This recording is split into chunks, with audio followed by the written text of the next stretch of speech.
हाय, तर स्वागत आहे तुमचं माझ्या मिनी ब्लॉगमध्ये. तर बघा, तुम्हाला वेळा अमावस्येचा ब्लॉग टाकायला टाईमच नाही भेटला, कारण पुढं सांगते. तर चला, इकडं बघा, मी भाकरी करत होते आणि माझी लेकरं बघा इकडे भांडे घासत होतं. तर आज एवढं पीठ संपवायचंच होतं आणि मग मी पण खूप शहाणी आहे, मस्त हेडफोन वगैरे लावला आणि अशा मस्त मस्त भाकरी करून घेतल्या. बघू शकता इकडे फायनली माझ्या खूप साऱ्या भाकरी झाल्या आणि नेक्स्ट मॉर्निंगला बघू शकता अशी मस्त भजी वगैरे खाऊन घेतली. काय भजी होती राव, एकच नंबर.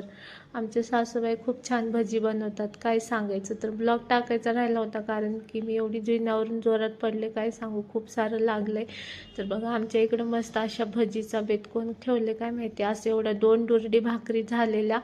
आणि हे बघा, अरे यार, हे बघा इकडं भाकरी सगळे जेवलेले. मी मग नंतर ब्लॉग काढलेला आहे बघा. भजी एवढं पातेलं भरून केलेली सासूबाईंनी, OMG. आणि इकडं खीर केलेली आणि इकडं आंबील केलेली. माय गॉड, असं मस्त जेवण झालेलं. इकडं पूजा गावाकडल्यासारखी मांडली होती, हे बघू शकता. इकडे आमच्या गावाकडं खूप मोठा सण असतो, काय करायचं, पण आम्ही सिटीमध्ये आहे.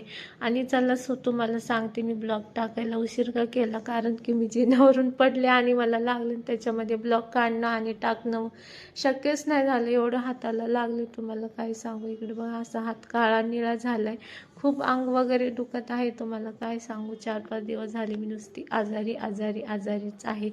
मग असो, मग ह्याच्यामुळं नाही का, आहोनी स्प्रे वगैरे एवढं मारले मी. थोडे शॉट काढले बरं का, फक्त तुम्हाला दाखवायला. बघा, नेक्स्ट मॉर्निंगला माझे पप्पा आले होते मला भेटाय. बाप असतो नाही का, मग पप्पा आले होते, पडली म्हणून भेटायला, आणि गप्पा मारले पप्पांसोबत थोड्याशा. मग रात्रीचं नाही का, दुखलं तरी मस्त असं बायका रेडी होतातच. आणि इकडं मस्त साडी वगैरे घालायला येत नव्हती म्हणून ड्रेसच वेअर केला होता. मग नंदनबाईच्या मुलीचा बर्थडे होता, तिकडे गेलो. बघा किती क्यूट आहे.